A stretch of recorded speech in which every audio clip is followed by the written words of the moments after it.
Bonjour à tous. Oui, on m'entend. Oui. Nous reprenons donc nos échanges cet après-midi avec un nouvel angle d'attaque. Cette fois-ci, nous allons étudier les acteurs de la transmission. Les communications de ce matin nous ont montré combien les collections musicales de nos institutions comportent de richesses avérées, potentielles, non seulement pour la redécouverte ou l'exploration des répertoires anciens ou contemporains, mais également plus largement pour l'étude de l'histoire culturelle de nos sociétés. Les campagnes de numérisation menées depuis plus de 20 ans par les bibliothèques et archives, et notamment à la BNF, rendent aujourd'hui accessible à distance un vaste corpus de partitions imprimées, manuscrites, assurant une transmission de facto de la musique notée comme des enregistrements historiques, transmission qui s'inscrit dans les missions des institutions. Cette numérisation pose cependant deux questions. Aussi importante soit-elle, elle ne rend compte que d'une partie réduite de la richesse des collections, dont beaucoup restent à redécouvrir, à valoriser et qui ne cessent par ailleurs de s'enrichir. Elle est par ailleurs insuffisante à elle seule à assurer la transmission effective d'un patrimoine musical que l'évolution des goûts, des pratiques musicales tend à rendre de plus en plus difficile d'accès.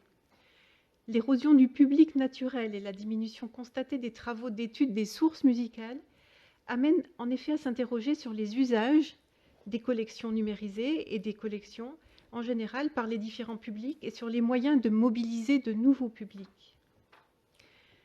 Au-delà de la mise à disposition des sources, le rôle des acteurs de la transmission, que sont les musicologues, les enseignants-chercheurs, les interprètes, s'affirme donc plus que jamais indispensable pour donner du sens à nos actions de conservation dans les bibliothèques, de signalement, de valorisation. Qu'il s'agisse des fonds anciens ou d'un patrimoine contemporain en train de se construire, leur action prolonge la nôtre. Elle interroge également nos pratiques dans le domaine du signalement, des partitions, de la gestion des archives de compositeurs, nous incitant régulièrement à nous adapter. C'est ce qui fait toute la richesse des échanges d'aujourd'hui. Ce matin, j'ai particulièrement apprécié ces regards croisés, vraiment entre métiers, entre partenaires, qui ont des angles d'approche vraiment complémentaires.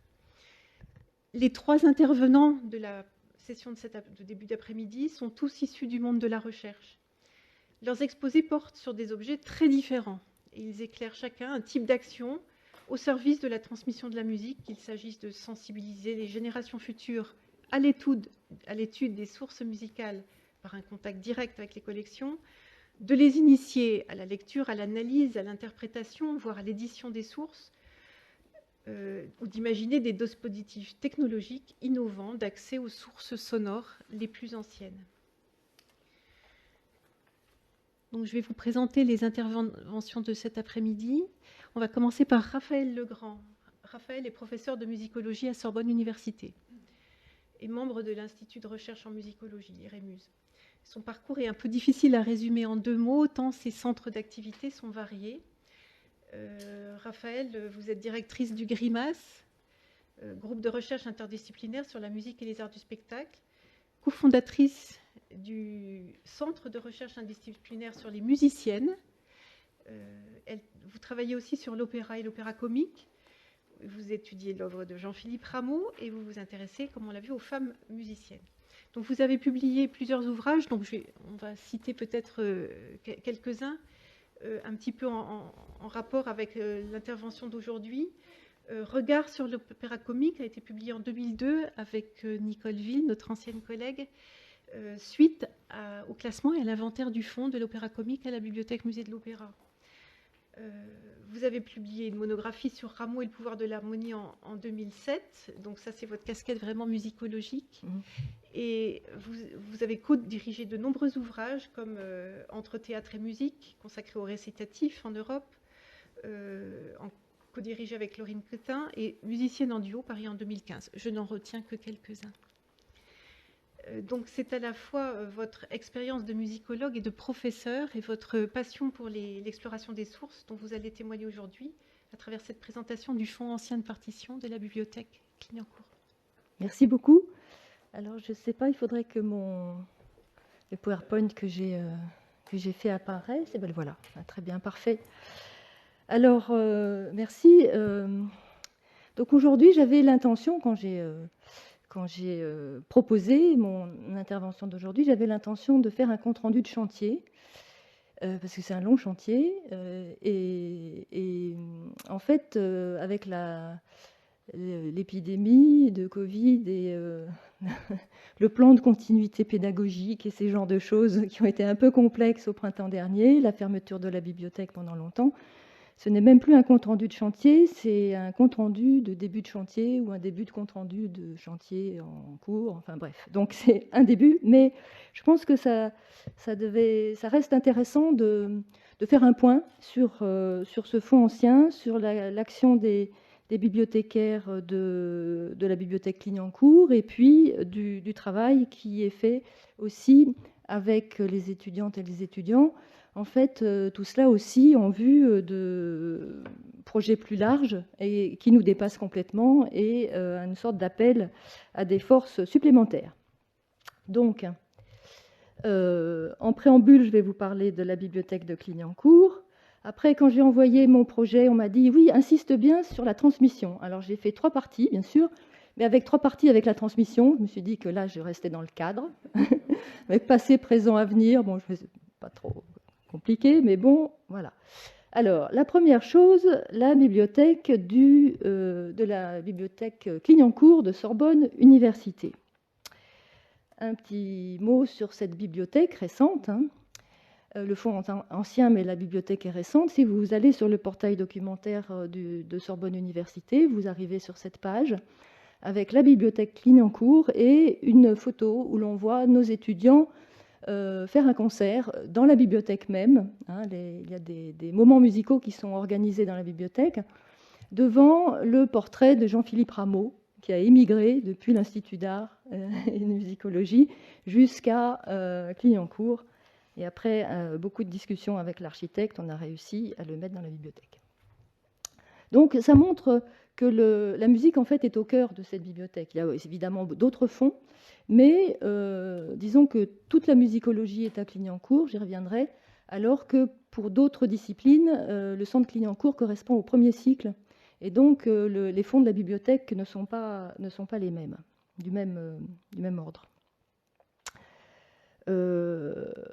En effet, les musicologues ont été devant un choix au moment de la construction du nouveau centre Clignancourt.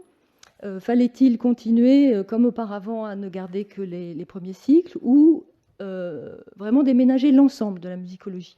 C'était quitter le quartier latin pour ce que j'appelle le quartier pulsien, puisque c'est à côté des Puces, et donc il y avait une sorte d'impression de dévalorisation, je ne sais pas. Mais d'un autre côté, c'était un immeuble entièrement neuf, un étage rien que pour nous, on n'allait plus nous dire qu'on gênait les voisins, on nous a beaucoup dit dans tous les autres sites de la Sorbonne, et un auditorium pour nos étudiants, un lieu pour ranger les instruments, comme cette harpe, mais aussi réunir tous les fonds dispersés de musicologie en un seul lieu.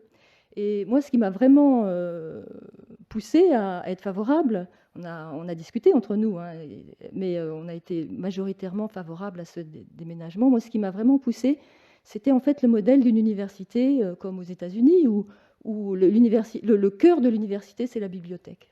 Donc, le fait que le bâtiment soit adossé à cette partie de l'ensemble qui est la bibliothèque, pour moi, c'était symbolique d'un enseignement qui était lié à une bibliothèque, laquelle possédait aussi un fonds ancien. Donc ça, c'était pour moi très important. Alors, en effet, les fonds de musicologie étaient dispersés sur trois lieux, peut-être davantage d'ailleurs, mais enfin bon. L'Institut d'art rue Michelet, où se trouvait la bibliothèque de l'Institut de musicologie, enfin, un des premières dénominations de cette bibliothèque, dans l'Institut d'art. Le centre Malesherbes, où il y avait aussi parce qu'à un moment donné, la musicologie, les premières années de musicologie étaient là, donc il y avait des ouvrages pour plutôt premier cycle. Et puis le centre Clignancourt, cette photo du centre ancien, certaines d'entre vous ont peut-être fait leurs études comme moi, on voit évidemment une nette différence entre le boulevard Malesherbes et la porte de Clignancourt, sur le plan de l'architecture. L'actuel bâtiment est plus joyeux, on va dire. Vous voyez la bibliothèque en dessous, telle qu'elle est maintenant. Mais disons que c'est le fonds ancien, si j'en parle, c'est le fonds ancien vient vraiment de l'Institut d'art et de musicologie rue Michelet. Le déménagement de toutes ces bibliothèques, de tous ces fonds a été fait au moment où la bibliothèque de Clignancourt s'est ouverte en 2013. Donc c'est quand même quelque chose de récent. Et je trouve que les équipes de la bibliothèque ont fait un travail énorme pendant ces années qui se sont écoulées. Donc à Michelet, je vais rappeler qui étaient quelques noms, comme ça à Michelet. Nathalie Cousin, qui pendant très longtemps a été vraiment l'âme de cette bibliothèque de l'Institut de musicologie. La mémoire aussi. Et je pense que si on veut en savoir plus sur cette bibliothèque, il va falloir parler longuement avec elle. Mais c'était mon projet, mais j'ai pas pu. Hein, c'était compliqué ces derniers temps. Mais quand le déménagement a eu lieu, Nathalie a préféré rester dans l'Institut d'art et donc ne pas suivre sa collection qu'elle connaissait si bien. Ensuite, à Clignancourt, je vais citer quelques noms des responsables successifs de la bibliothèque qui toutes ont eu une action très importante. Sophie Dex qui a reçu tous les fonds et a fait le gros travail de catalogage, de fusion et enfin supervisé, de fusion et d'emménagement, hein, ça n'a pas été rien. Virginie Delettre qui, une fois que tout le déménagement était fait, les cartons déballés, les livres sur les étagères, s'est intéressée au fonds ancien dont je lui parlais, et donc a fait un gros travail pour faire aussi reconnaître ce fonds ancien comme collection d'excellence, Colex. Et puis actuellement Pascal Poplin qui continue la recherche, s'intéresse particulièrement, essaie de retrouver des archives pour savoir quand sont arrivés les ouvrages. Ça c'est très difficile à la Sorbonne, mais elle est très engagée aussi. Et je cite également Florence Barbumassin, qui est ici dans la salle, et qui, depuis l'emménagement, est chargée du fonds musical et qui fait un travail formidable. On est vraiment on travaille en équipe avec elle.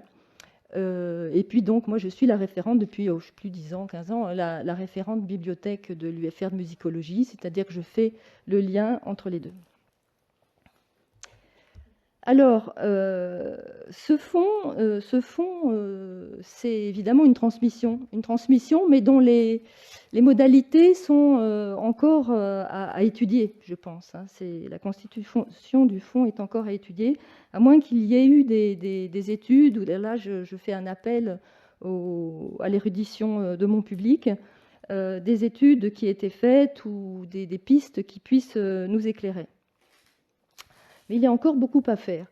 Alors, une première mise à plat, on peut dire, a été faite par Frédéric Billet dans un des articles qui se trouve dans cet ouvrage sur la messe de la Sorbonne, et qui, avec toute l'équipe des médiévistes de la Sorbonne, enfin je dis la Sorbonne, de Sorbonne Université, mais avant c'était Paris-Sorbonne. Je sais qu'il y a une nouvelle Sorbonne aussi, et d'autres Sorbonnes encore, mais enfin, à l'époque, Paris-Sorbonne. Et donc, ça a été un travail formidable autour de ce manuscrit d'une messe polyphonique du XIVe siècle, manuscrit incomplet, qui a donc été étudié, complété et enregistré. Il y a un CD dans l'ouvrage. Et en ouverture de cet ouvrage, eh bien, il y a un article de Frédéric Billet sur un peu l'historique de l'Institut de musicologie et de sa bibliothèque. Ce sont des pistes, mais on sent qu'il a été aux bonnes sources, et notamment probablement aussi lui-même à sa mémoire, hein, mais aussi celle de Nathalie Cousin. Mais quand on lit son texte, on se rend compte, il cite Jacques Chaillet, qui a découvert dans les fonds cette messe en 1952, au moment où il est nommé professeur, et lui-même a écrit qu'il ne savait pas comment était arrivée la messe de la Sorbonne dans ce fonds. Et je pense qu'on ne sait toujours pas, donc il y a une énigme à résoudre. Alors, quelques jalons. Il y a en 1911 le don de la veuve de Pierre Aubry, un médiéviste très important, mort de façon tragique, assez jeune, et donc il y a eu le don de sa collection par sa veuve en 1911 à la Sorbonne, à un moment où il n'y avait pas encore d'institut de musicologie. Et donc, cette collection a été déposée dans des meubles absolument magnifiques, où l'on voit même l'effigie de Pierre Aubry, et qui sont restés à Michelet, bien sûr, parce que ça fait partie du lieu. Mais peut-être que certains et certaines d'entre vous se souviennent d'avoir travaillé dans cette bibliothèque au milieu de ces boiseries splendides. Donc la bibliothèque, c'est un temps appelée bibliothèque Pierre Aubry, du fait du fonds très important légué ancien, légué par la veuve. Puis, une autre personnalité importante, c'est celle de Paul-Marie Masson, qui a été professeur d'histoire de la musique moderne, moderne au sens des historiens, à la Sorbonne. Il enseigne à partir de 1931, mais il a la chaire d'histoire de la musique en 1937. Il va fonder l'Institut de musicologie en 1951 et prendre sa retraite l'année suivante. C'est Jacques Chaillet, en 1952, qui va organiser vraiment l'Institut pour longtemps. C'est un spécialiste de Rameau. Et ces archives sont dans la bibliothèque de Clignancourt. Il y a un grand meuble en bois où il y a toutes ces archives de recherche. Et donc, il y a aussi dans le fond de la bibliothèque de Clignancourt des ouvrages avec ce tampon fond Paul-Marie Masson. Voilà. Mais jusqu'à présent, on n'a pas une liste des ouvrages qui ont été déposés par Paul-Marie Masson. Et se pose la question, en effet, de ces archives. À quel moment les ouvrages sont-ils arrivés ?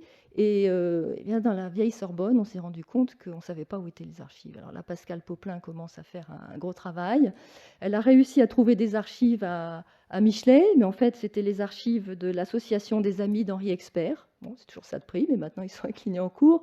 Enfin, il y a vraiment, dans cette université qui est quand même vouée notamment à l'histoire, il y a l'histoire de l'université qui reste à faire, il me semble. C'est quand même très, très intéressant. Du fait, en plus de la fragmentation des fonds, très souvent, les instituts, les UFR ont leur petite bibliothèque dans un coin. Et il y a une très grande dispersion des ouvrages, et notamment pour la musicologie. Eh bien, les fonds ont été dispersés. Maintenant, ils ont été regroupés à Clignancourt. C'est en fait cet emménagement à Clignancourt qui a rendu visible ce fonds de musicologie. Mais enfin, le signe que c'était quand même vu comme dispersé, eh bien, c'est que ce fonds ancien a deux sigles du RISM. Le sigle FPIM, qui est Paris Institut de musicologie, et le sigle FPS, Paris Sorbonne. Voilà. Bibliothèque de la Sorbonne, mais qui est en fait le sigle de la bibliothèque de la Sorbonne, qui est restée à la Sorbonne, la bibliothèque générale. Mais on a des ouvrages du sigle FPS qui sont à Clignancourt. Par exemple, pour vous donner une idée, si mes souvenirs sont bons, la messe de la Sorbonne, c'est FPIM, mais voilà, les Lully, les manuscrits et éditions de Lully anciens sont sous le sigle FPIM, mais les éditions du XVIIIe siècle de Handel sont sous le sigle FPS. Donc ça doit être un signe aussi des moments où les groupes de documents sont arrivés. Enfin, il doit y avoir des choses à en tirer. Et il y a aussi beaucoup d'ouvrages anciens qui ne sont pas répertoriés dans le RISM. Donc, du coup, eh bien, je me suis dit que c'était un bon exercice pour mes étudiants et mes étudiantes pour apprendre ce que c'était que le RISM. Et de se dire peut-être que grâce à eux ou à elles, eh bien, il y aurait un sigle du RISM, enfin pas le numéro du RISM, mais il y aurait les ouvrages qui sont dans le fonds ancien arriveraient. Alors je ne sais pas s'il faut en choisir l'un ou l'autre, s'il faut fusionner, s'il faut en faire un troisième, s'il faut en garder deux. Là, moi, je laisse les bibliothécaires se débrouiller avec ces questions. Et moi, j'ai plutôt eu l'idée d'enseigner à mes étudiants ce que c'était que des sources. Donc voilà les étudiants au travail à fin 2019. J'ai décidé en fait à partir de 2016, mais ensuite j'ai eu une délégation de 2 ans, de faire un cours sur les sources musicales anciennes dans la bibliothèque. Donc on va dans l'espace réservé aux bibliothécaires qui nous accueillent, qui nous donnent leur salle de réunion pour faire un cours de master, donc on leur apporte les sources. J'ai un souvenir extraordinaire, moi, de l'époque où j'ai fait mes études de musicologie. J'allais à la Bibliothèque nationale et je tenais dans mes mains ces partitions extraordinaires. Nos étudiants ne connaissent que la numérisation. On a beaucoup de mal à aller les faire aller à la bibliothèque, mais quand ils vont à la bibliothèque, c'est souvent pour voir une numérisation ou un microfilm. Et donc, je me suis dit que s'il y avait une expérience que je devais transmettre, c'est aussi l'émerveillement qu'on a devant un document ancien, quand on travaille sur la musique ancienne. Pratiquement tous ceux que je vois là, il y a un 20e au milieu, mais pratiquement tous les étudiants qui sont là sont des étudiants de musique ancienne. Hein, et donc le fait d'avoir dans les mains une partition de musique ancienne, c'est très important. Bien sûr, il fallait encadrer les choses.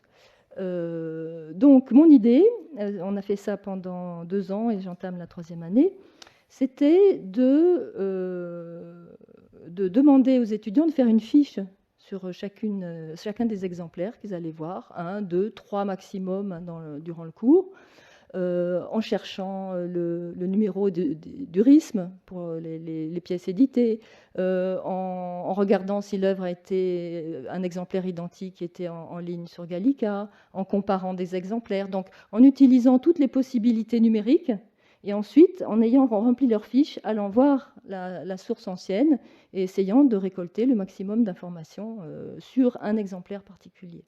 Et je dois dire que tout le monde a adoré ça. Enfin, et alors, le fait de montrer un filigrane, ils n'ont jamais vu de filigrane pour la plupart. Hein. Alors avec la petite lampe, on montre le filigrane, c'est quelque chose d'extraordinaire. Voilà. Bon, pour la jeune génération, c'est quand même une expérience à faire.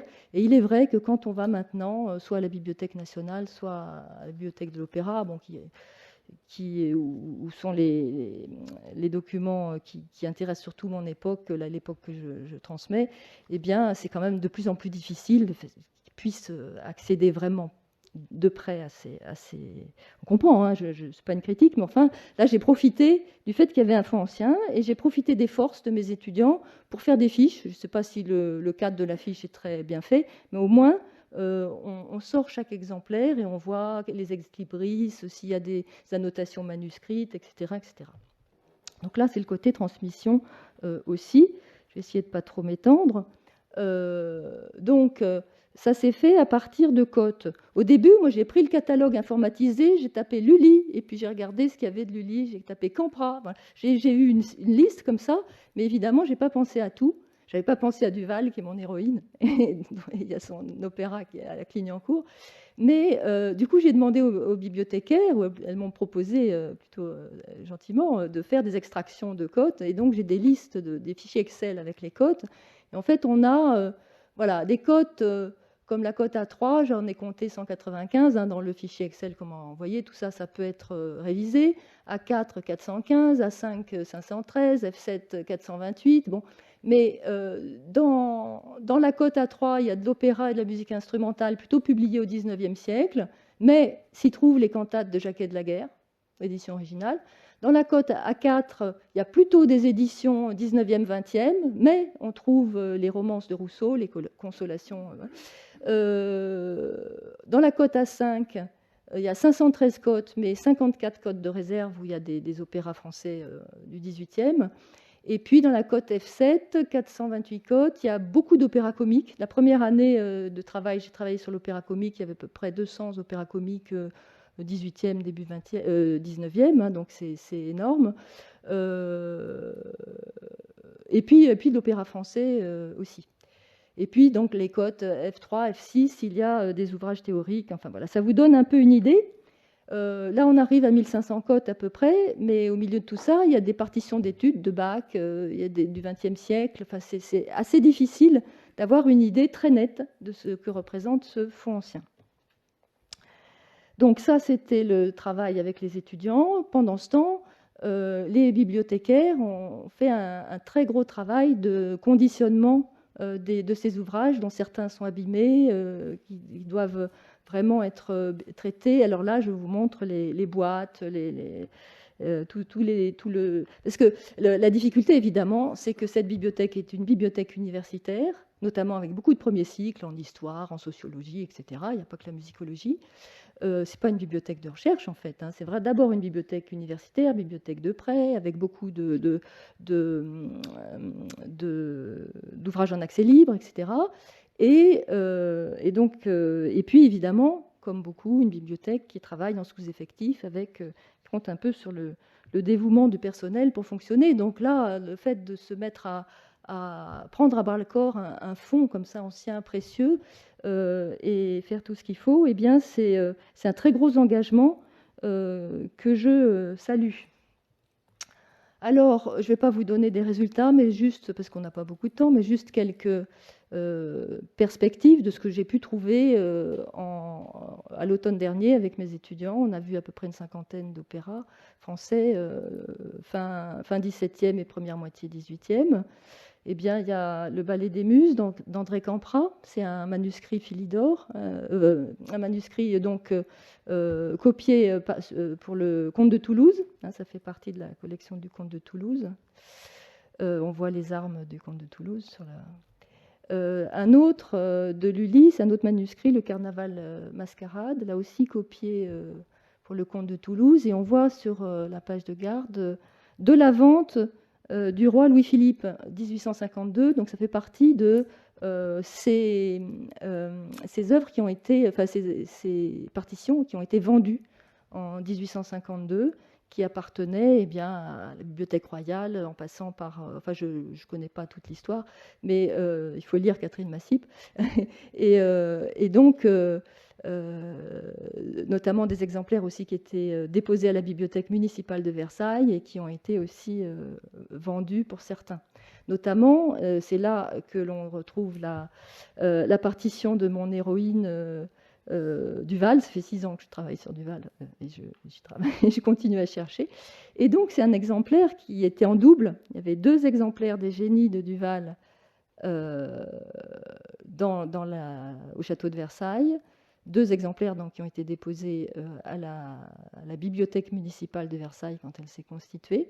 Et donc la bibliothèque, en 1852, a vendu un des... je crois que c'est 52, c'est une autre. Enfin bref, a vendu un des doubles. Voilà. Donc on a une liste, ça, il y a la vente, il y a le catalogue de vente, c'est très... on peut tracer cette histoire, mais qui l'a acheté et comment c'est arrivé à la bibliothèque de la Sorbonne, on ne sait pas. Là, il y a un vrai travail à faire. Il y a des exemplaires comme celui de Colas, ici La naissance de Vénus, avec des ajouts manuscrits. Les personnes qui travaillent sur ces partitions connaissent ce genre de choses. Donc des exemplaires exceptionnels.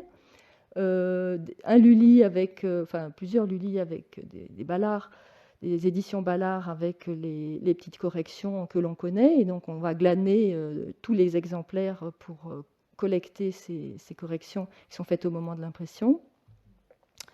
Des exemplaires aussi avec, ici, vous voyez au crayon, des indications d'ornementation vocale.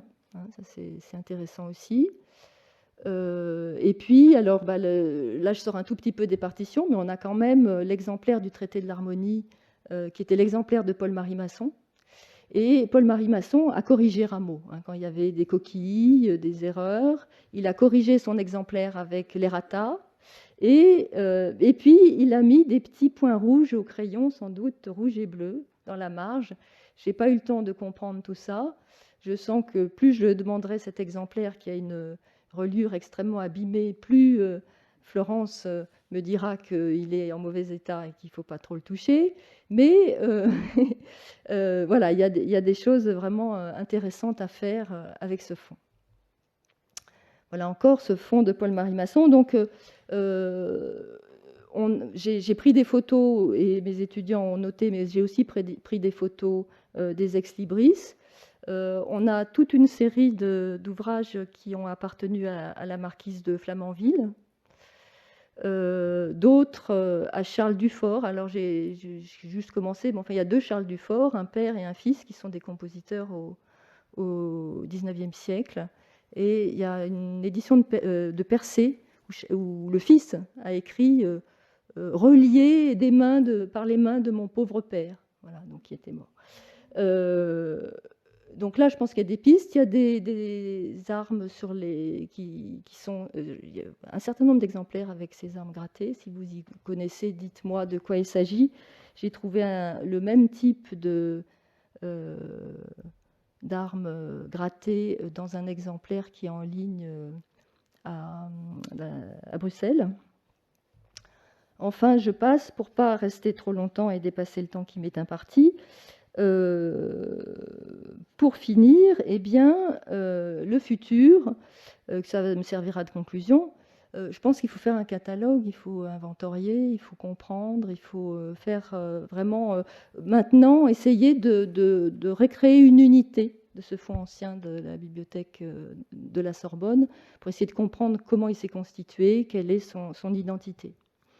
Il faut, alors là, Pascal Popelin essaie d'avoir un ou une stagiaire de l'école des Chartes qui pourrait déjà commencer à travailler sur ce fonds.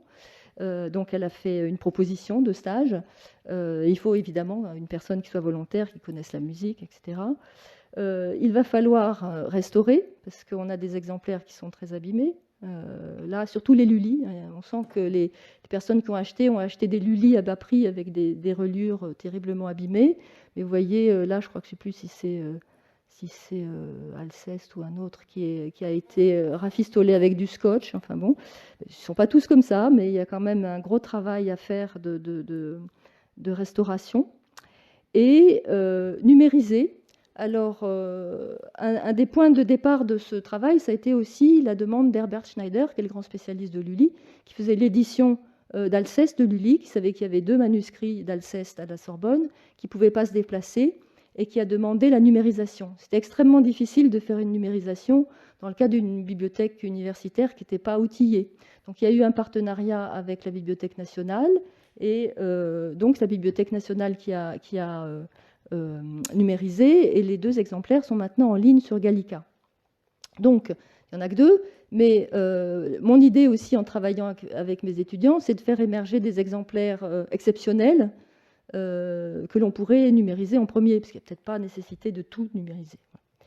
Peut-être qu'un catalogue qui dirait juste cet exemplaire a tel ex-libris, ça servit à ça et rentrait à ce moment-là, ça suffirait, plutôt que de numériser un xème ballard de Lully, ou au contraire, il faudrait le faire, je ne sais pas. Alors, Virginie Delettre a réussi à faire labelliser ce fonds Collex, collection d'excellence. C'est formidable, on se dit ça y est, on va avoir le pactole qui va arriver, mais pas du tout. Ça veut dire qu'on a le droit de faire un dossier pour demander de l'argent. Donc évidemment, c'est bien, on va pouvoir faire un dossier pour demander la restauration, etc. Mais ça demande beaucoup de temps, de force, déjà de savoir quel est ce fonds.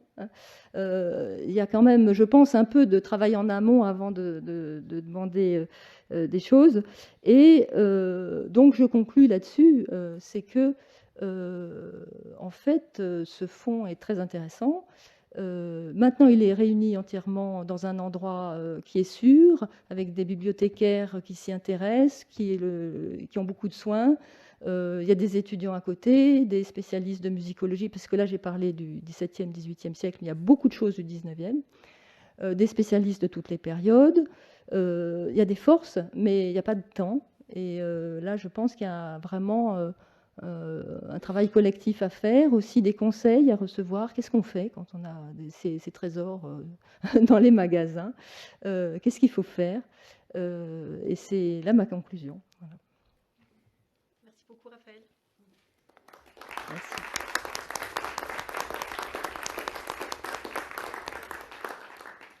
Pour répondre très rapidement à cette proposition, je pense qu'il y a beaucoup de choses à faire.